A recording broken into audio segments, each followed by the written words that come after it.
Welcome to Thoughts Off the Stem. I'm Justin Barone, and today we're talking about weird ways to die. Excuse me. I figured after my rant from last week, we needed a little recovery to a little bit of comedy. A little bit of fun time, you know what I'm saying? So today we're going to go through, I think I've got 7 of the weirdest ways to die I found on mentalfloss.com.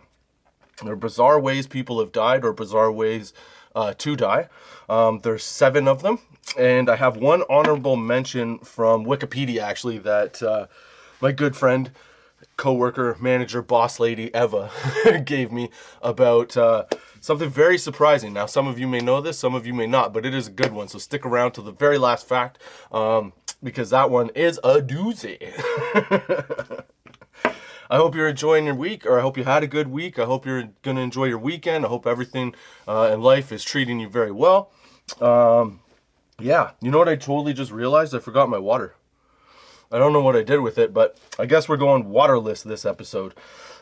So hopefully I don't get too much dry mouth. But yeah, so today in the bong, I smoked a little bit of cookie cake, a sativa by Green Seal. I raved about it in one session, and I really enjoyed it, so I figured I would do it again.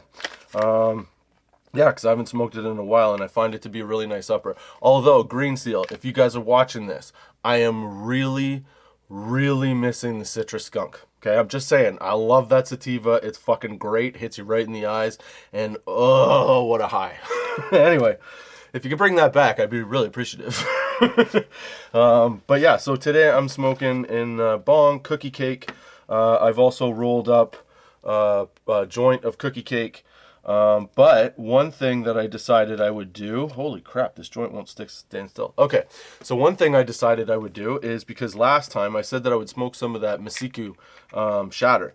Now that Masiku shatter is actually frozen lemons. It's delicious. It's a sativa. Oh man, it smells so good. It tastes so good too. You know what I realized about sativas though? Just like a quick side note here. I like crash. I get knocked out off sativas. Like indicas, I can manage like all day, pretty much all day long, depending on how strong they are. But for the most part, even the strong ones, I really enjoy. But yeah, sativas, I've noticed lately because I smoked 2. I smoked this dab bod sativa shatter, and like as soon as the high started to as soon as you started to come down from the high, it was like bedtime. Like almost immediately. And then what was funny was off the dab bods one, I smoked that. I started to get tired, and it was only like 6:30 or 7 o'clock at night. So I smoked some gorilla berries, and dude, right back up. And gorilla berries is an indica. It should have put me more into the couch. I don't know. My body's fucked, I guess. So yeah. So what we're talking about this week is 7 of the, I don't know, I guess the weirdest ways I found on the internet. I didn't find these. They're from mentalfloss.com. Weird ways people have died. Yeah. And some of them are super surprising. Some of them are not. I mean, well, I guess some of them are like, well, yeah, I know. Some of them are, some of them aren't. So, okay. So this is, I'm going to mix these up a bit and put the best ones for last. Because I feel like if I give them to you right up at the front, you'll be like, okay, that's it. I don't need to hear any more. So let's go with this one. So vending machine. An estimated 1,700 injuries occur each year as a result of tussling with these monuments. Why? Okay, again, this is from mentalfloss.com.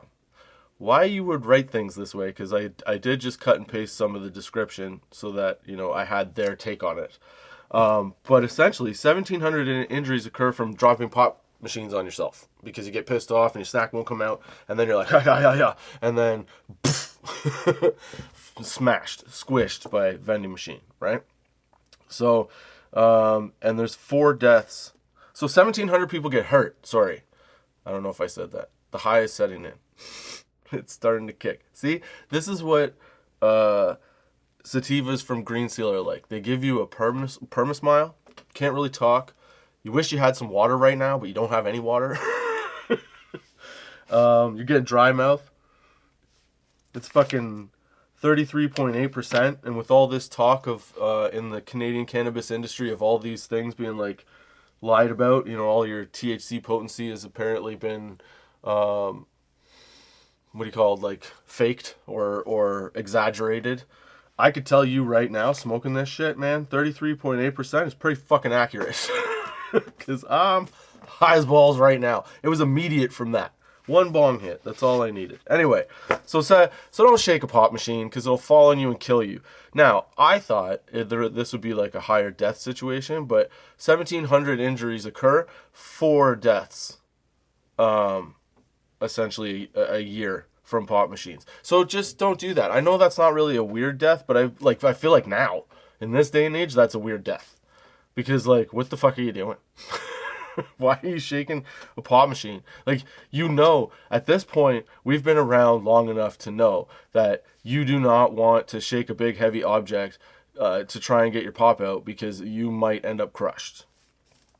Still, I feel like a low amount. What's the percentage of that? I don't know. My phone is off so that nothing, goes off on me here. Okay. Killed by a robot? I mean, weird, sure. But this is why this is weird, because this isn't just an overall explanation. Dude, this one is like legit. This happened to a dude, okay? In 1981, a Kawasaki factory worker, Kenji Urata, attempted to repair a robot, and Urata failed to heed protocol, jumping over a fence rather than opening it, which would have triggered the machine to shut down. One of its massive arms pinned Urata to a nearby machine that cut up engine gears. So, yeah, Urata was no more, I guess. A similar incident occurred in 2015 when a robot at a Volkswagen plant in Germany grabbed an employee instead of a vehicle part and crushed him to death. Now, I know it's not funny, but it's kind of funny. You know? Like, if the way I picture shit like this is like, in my head, it's a cartoon. Okay? I'm not going to sugarcoat it. I'm not picturing like a real human when I read something like this. I'm picturing a cartoon version of the events play out. And then as it cartoons and moves along, okay, you get to see it in a cartoon. So it's not quite as, I guess it's a way to cope with hearing that very violent information. But could you imagine being, okay, number one, why I've worked with heavy equipment. Okay, I used to drive front-end loaders. I worked with a lot of machinery that could either crush you, puncture you, or tear you apart, essentially. Okay? And one of the things that was always, like, foremost in your mind working around these things was, don't get killed. Make sure that every safety precaution has been taken, all the shutoffs have been made, all the fucking buttons have been pressed, lockout tags have been put on there, are on everything. And you think that this is how people like should, everybody works like this. Like you just do it, right? But then some people don't do it. And then I remember being a safety guy at the time. Like health and safety rep, and having to go around and do an inspection. And I remember one guy I worked with, dude, it's a front end loader, so you have to clean out the front of it because you're moving like dirt and waste around. So at the end of the day, you had to clean out, or middle of the day, whatever, you had to clean out these spots on the front end loader to keep it clean so that it wouldn't break down or break on you. This one motherfucker has the bucket out and suspended. So, okay. He's got, how did it go? So he's got the boom. A front end loader has a big heavy bucket on the front of it. Ours were like mid-sized loaders. They weren't huge, but they weren't small. So you have a big like 3-ton bucket on the end of your boom. Okay, the boom is the piece that comes out from a loader if you haven't seen one. It's the thing that lifts and then propels the dirt out of the bucket. Okay, it moves it around like an arm. And then, so I come out and I'm doing an inspection, and this dude has the loader parked, and then he's got the boom up, and then over, and the bucket rolled out, but not all the way. The bucket was like, okay, so the blade would sit on the ground and tilt so that the bucket was almost like at a 45-degree angle. Now, the point of the hinge is right behind the bottom of the blade.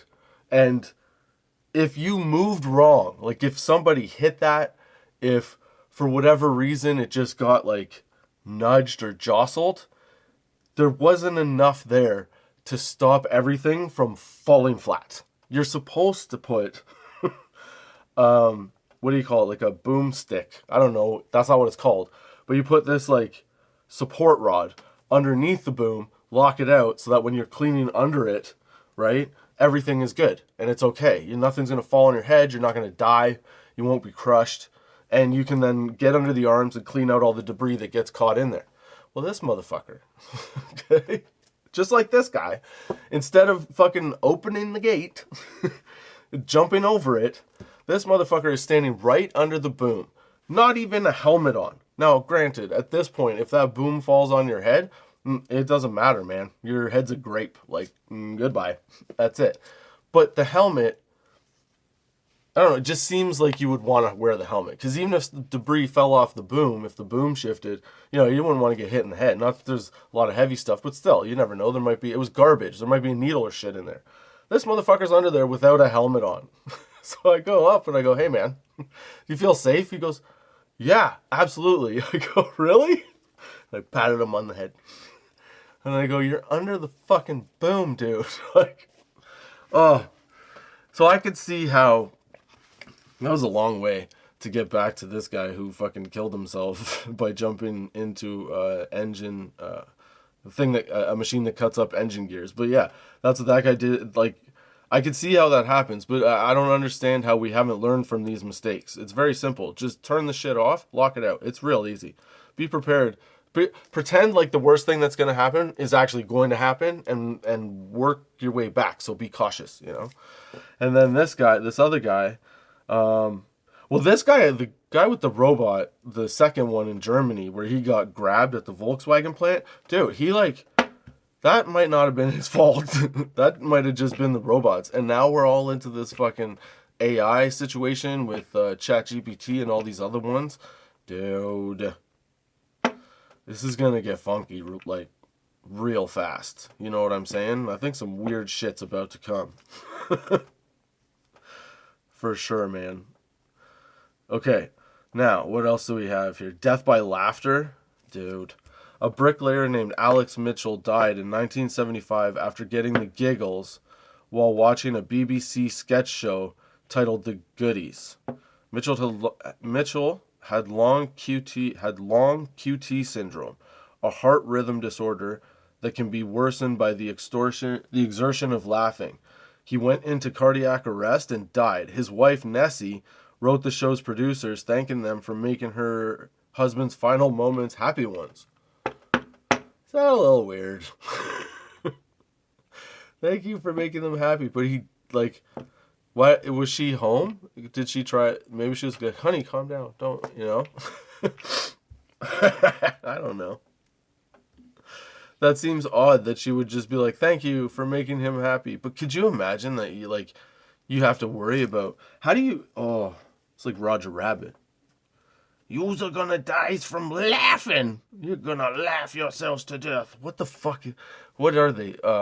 Rats? No. Possums? I like Roger Rabbit. I'm so high right now. I hope you're enjoying the sesh. You know what I miss? I miss water. My mouth is so fucking dry.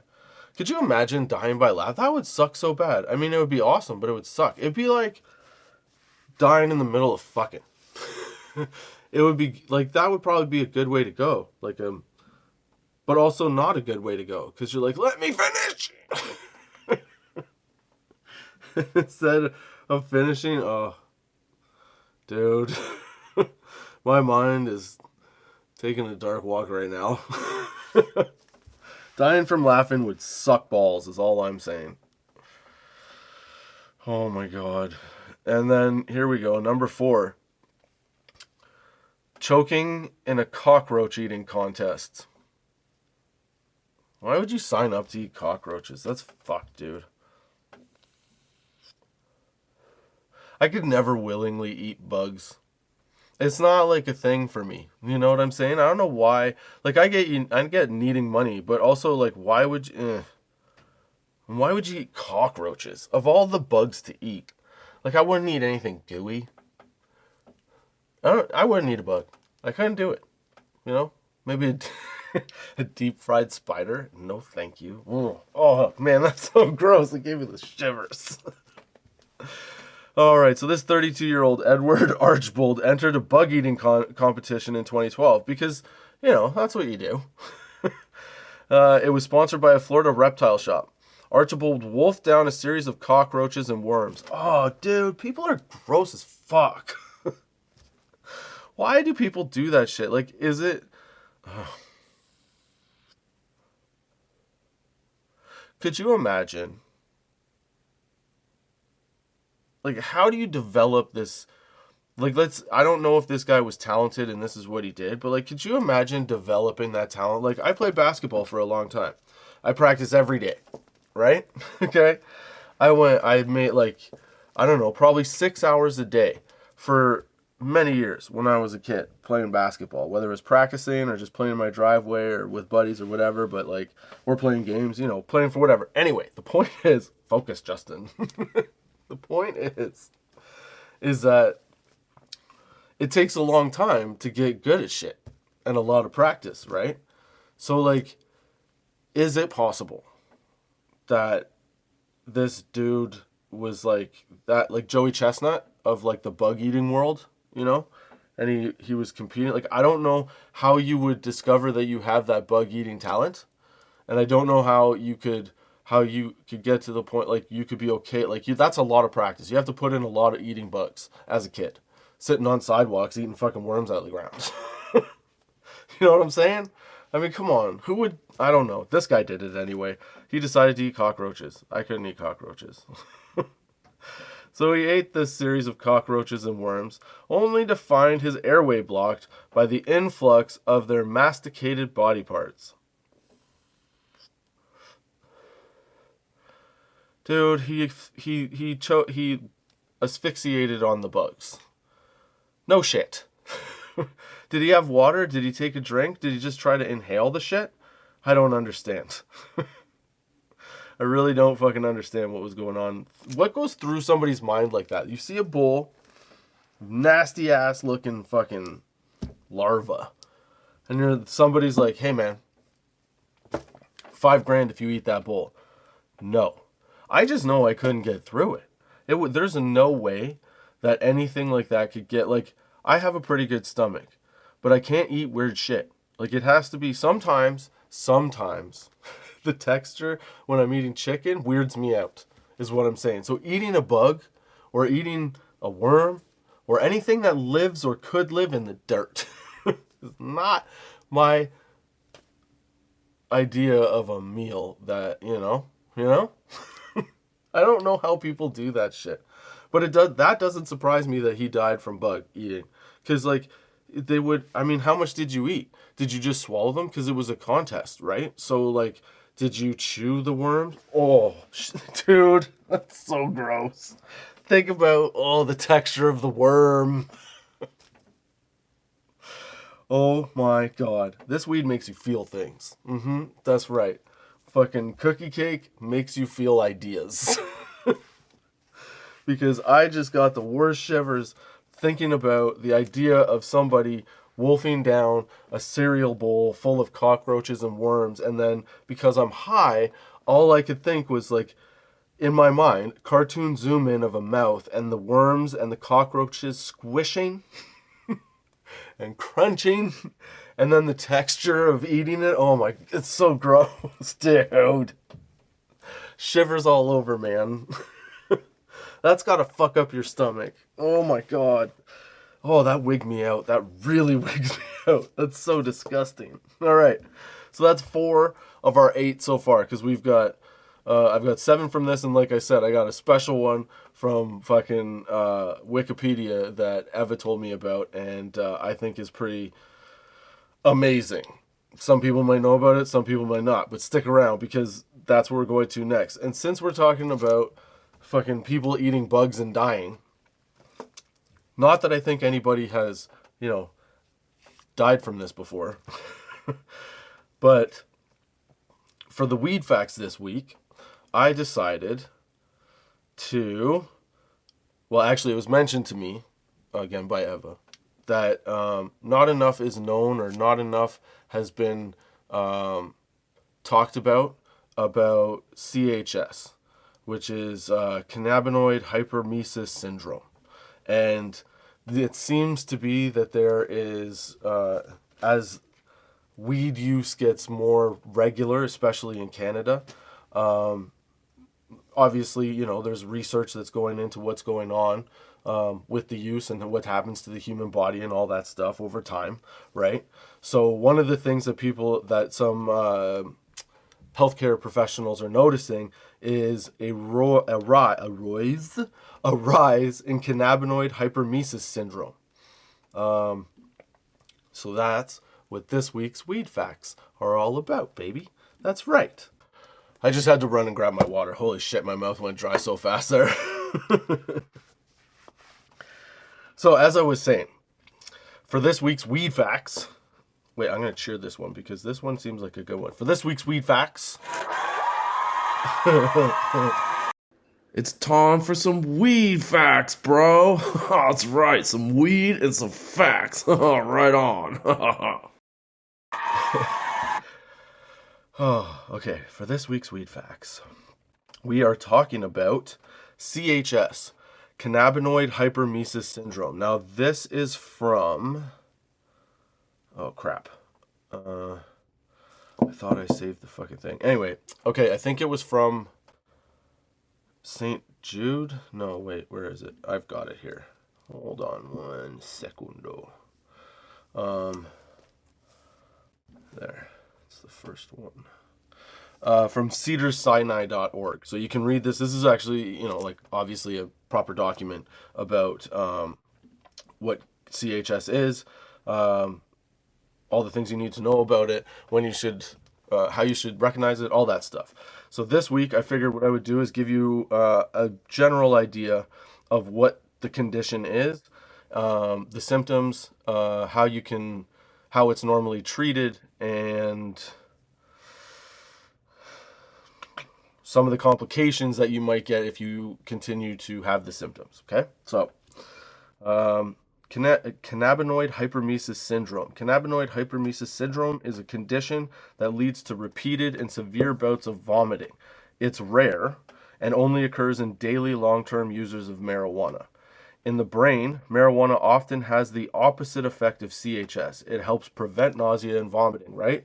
But in the digestive tract, marijuana seems to have the opposite effect. It actually makes you more likely to have nausea and vomiting. Now, I wonder if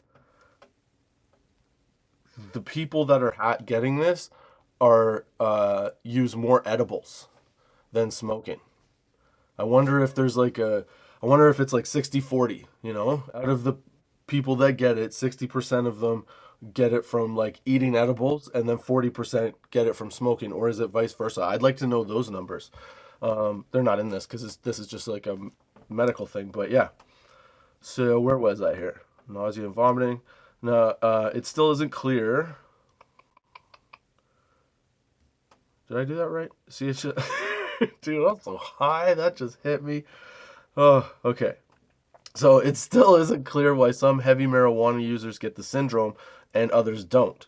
The symptoms, so like I said, there's no, and that's the thing. I wonder if they check to see if they're, or if they, what's the fucking word? Oh my God, my brain has gone flat. You know what? Oh, let's take a moment here before we carry on to have a little bit of Masiku's frozen lemons. Yay! I realize that sometimes this sounds like a stupid advertisement. It's not. I just get excited about weed, man. Especially when I get to like smoke and have to not do anything later. That's my favorite. That's when I can just get dumb with it. You know what I'm saying? So this one might be longer than normal, but this weed facts, like I said, is absolutely worth knowing. So, oh, that's a lot. Shit. So yeah, I'd like to see what the studies will be over time, about whether or not like eating it, edibles or smokables, inhalants, are the things that are more likely to cause that to happen. Because I feel like if you're introducing it into your gut through edibles, maybe that has. I could see how that would have more opportunity to make your digestive system and your gut health flip, you know? So yeah. That's what I'm saying. So here we go. In the orbit, Masiku's frozen lemons. Okay, so symptoms. If you're wondering what the symptoms are of CHS, ongoing nausea, repeated episodes of vomiting, belly pain, decreased food intake and weight loss, and symptoms of fluid loss or dehydration. So how do you treat it? Well, you don't treat it necessarily, but your doctors might give you an IV, fluid replacement for dehydration, medicines to help decrease vomiting, pain medicine, proton pump inhibitors, whatever those are. I'll try and find it and put a picture up. To treat stomach inflammation. Boom. Oh, proton pump inhibitors to treat stomach inflammation. They gotta be pills. I'll find out. So high right now. Frequent hot showers. Prescribed medicines that help calm you down, like benzodiazepines. Wow, I can't believe I said that. In a small sample of people with CHS, rubbing capsaicin cream on the belly helped decrease pain and nausea. The chemicals in the cream have the same effect as a hot shower. So that's why they tell you to have hot showers, because the cream in the shower. Okay, I got you. Complications from CHS can include muscle spasms or weakness, seizures, kidney failure, heart rhythm abnormalities, shock, in very rare cases, brain swelling, cerebral edema. So yeah, so if you start to feel some gut pain on a consistent basis, and you're nauseous all the time and you're throwing up like for no real reason other than you're throwing up. Oh, that was hot. That came through. Blech, right in the tongue. Ouch. Well, that's not how not to heat up a dab in a orbit. Because, ow. Fuck. That hurt. I just got some of the concentrate right on my tongue. Right through the hole. But yeah, so if you're, sorry, if you're feeling it all, if you're feeling, any of those symptoms where you're vomiting, if you're vomiting a lot, your stomach hurts, you're weak, losing weight, stuff like that, maybe call your doctor. Tell them about it. See what they can, see what tests they can run to find out how to help you. I'll also put this article up on tots420.com under the weed facts section, and you can read it for yourself because, like I said, it is from Cedars-Sinai, and it's there right up on Cannabinoid Hyperemesis Syndrome. So, that's your weed facts for this week. Oh, that's right. Some weed and some facts. Right on. Sometimes weed can do the opposite of what you want it to. And you should make sure that you should make sure that you're healthy and not going through something you don't have to. And maybe it means you have to give up weed. Maybe it doesn't. Maybe you're just overdoing it. Who knows? Maybe don't eat weed. I don't know what the deal is, but read this article and it will tell you how to identify if you have this problem and who you should talk to. That's all I'm saying. All right, so what did we do? Killed by a robot, death by laughter. What else? Grappling with a vending machine, choking on a cockroach. So now we have, so this one's a good one right here, since we're talking about gut health and all that fun stuff. Pooping too hard. That'll kill you too. That's right. Straining to pass hard stool can result in something called defecation syncope, or poop fainting. By holding your breath while bearing down to expel waste, the body's blood flow is reduced. The low blood pressure can trigger fainting or a heart attack. 2 patients experienced fatal cardiac events following excessive toilet straining. The University of Miami described 2 such cases in a 2017 paper. That's right. So I learned this. Don't push your poops out. Breathe your poops out. So guys won't get this, I'm sure, but it kind of makes sense. You know how girls, when they're going to give birth, are going to go to Lamaze class and learn how to breathe? Because they need to breathe and push, right? Poop, though not the same, potentially similar in principle. When you're pooping, don't bear down on it. Take a deep breath and relax. And watch as the poop glides out of you instead of the life. Don't force the life out of yourself. Glide the poop out. Get rid of waste. Live for taste. Don't push your poops out. That's all I'm saying. Oh, I'm a fucking dork. I love doing stupid shit. I love this. All right. Oh, yeah. This is a good one. I don't know. Anybody ever get wedgied? I got wedgied once. It sucked. It sucked a lot. I did not enjoy it. It was not my favorite thing, and I never wanted it to happen again. But this dude will never have it happen again. Why? Because he got atomic wedgied to death. That's right. Bradley Davis had a physical confrontation with his stepfather, Denver Lee St. Clair. Could there possibly be any more names in this fucking thing for 2 people?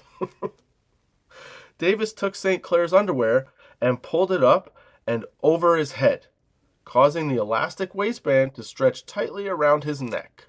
He got it. That means he got it from waist stretched over and there. Like, dude. Are you fucking... What kind of underwear was he wearing? That wasn't cotton. Cotton doesn't stretch like that shit. Well, maybe it does. I don't know. But I feel like it would rip. So what were we doing here? Oh, he pulled it up over his head, causing the elastic band to stretch tightly around his neck. Davis received a 30-year sentence because he killed the dude. That is one hell of an atomic wedgie. That would suck. Like I said, I got wedgied once. Didn't go over well. Yeah, it sucked. Do you ever have to, like, clean out your nose? You ever get stuffed up? Maybe you got a sinus infection, right? And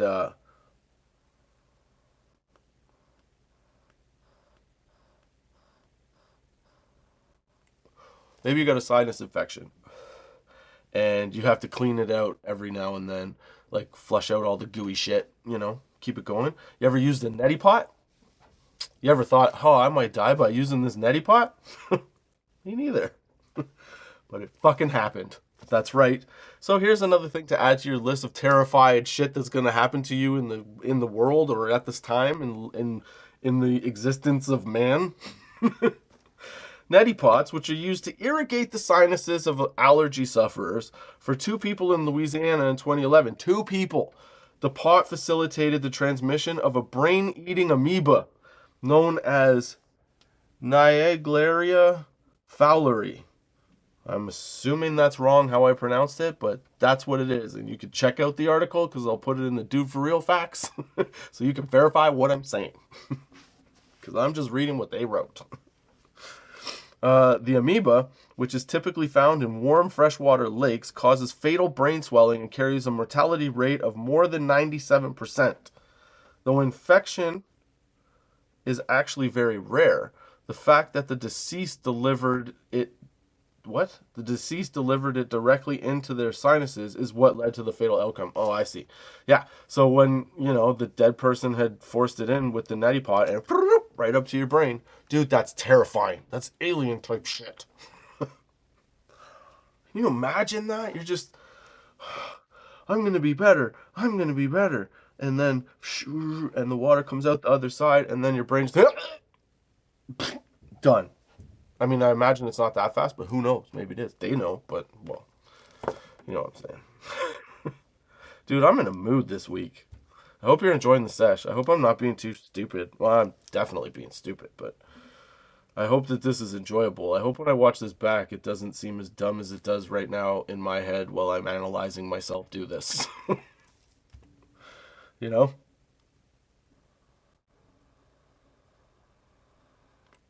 All right, so this is our second last one coming up. What is it? Oh no, that was our second last one. This is our last one. The big one. The one that I told you was amazing, was like super surprising. Okay? Have you ever heard of the Great Molasses Flood? Uh-huh. People died by molasses. Now, I found this on wikipedia.com. Again, I will put the link to this on the Dude for Real Facts. But here you go. Here's the story. All right, you ready for this? Can you fucking... A tidal wave of molasses kill people? That's right. On January 15th, 1919, temperatures in Boston had risen above 40 degrees Fahrenheit. Climbing rapidly from the frigid temperatures of the preceding days, the previous day, a ship had delivered a fresh load of molasses, which had been warmed to reduce its viscosity for transfer. Possibly due to the thermal expansion of the older, colder molasses already inside the tank burst open and collapsed at approximately 12:30 p.m. Witnesses reported that they felt the ground shake and heard a roar as it collapsed, a long rumble similar to the passing of an elevated train. Others reported a tremendous crashing, a deep growling, a thunderclap-like bang, and a sound like a machine gun as the rivets shot out of the tank. The density of molasses is about 1.4 metric tons per cubic meter, which is 12 pounds per U.S. gallon. 40% more dense than water, resulting in the molasses having a great deal of potential energy. The collapse translated this energy into a wave of molasses 25 feet high at its peak, moving at 35 miles an hour. The wave was of sufficient force to drive steel panels of the burst tank against the girders of the adjacent Boston Elevated Railway's Atlantic Avenue structure and tip a streetcar momentarily off the L's tracks. Stephen Puleo describes how nearby buildings were swept off their foundations and crushed. Several blocks were flooded to a depth of 2 to 3 feet, killing 21 people and injuring 150. The event entered local folklore, and residents claimed for decades afterwards that the area still smelled of molasses on a hot summer's day. Dude. That's fucked.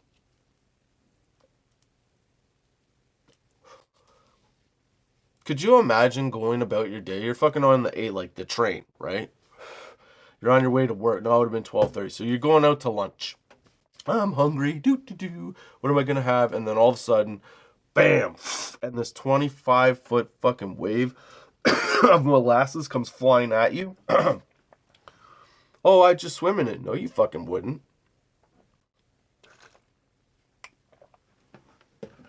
You'd be stuck. How are you going to swim? Think about trying to swim in honey, man. That shit ain't easy. You're just sticky, and then it's heavy, so it's got weight. Like, you couldn't... 25 feet. That thing lands on you. It covers you. You're not getting out of there before you fucking suffocate. You know what I'm saying? Then you'd be full of honey or molasses, I guess. That's pretty crazy, though. Think about how much... 1.4 metric tons per cubic meter.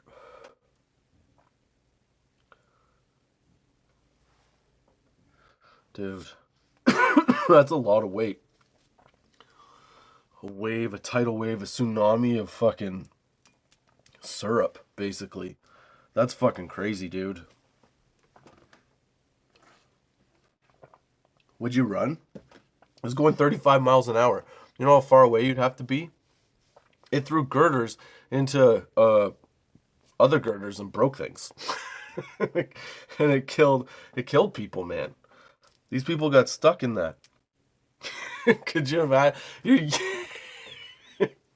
You're using a neti pot in your apartment, cleaning your nose. Fucking, you hear the bang. All of a sudden, you have to take a shit. You push the shit out.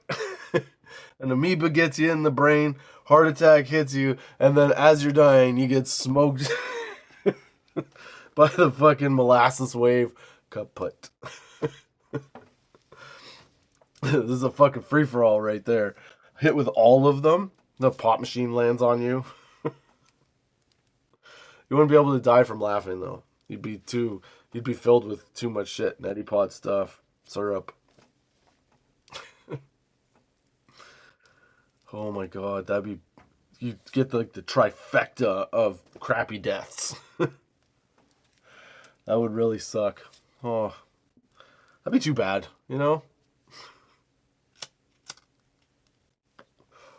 I find weird shit funny.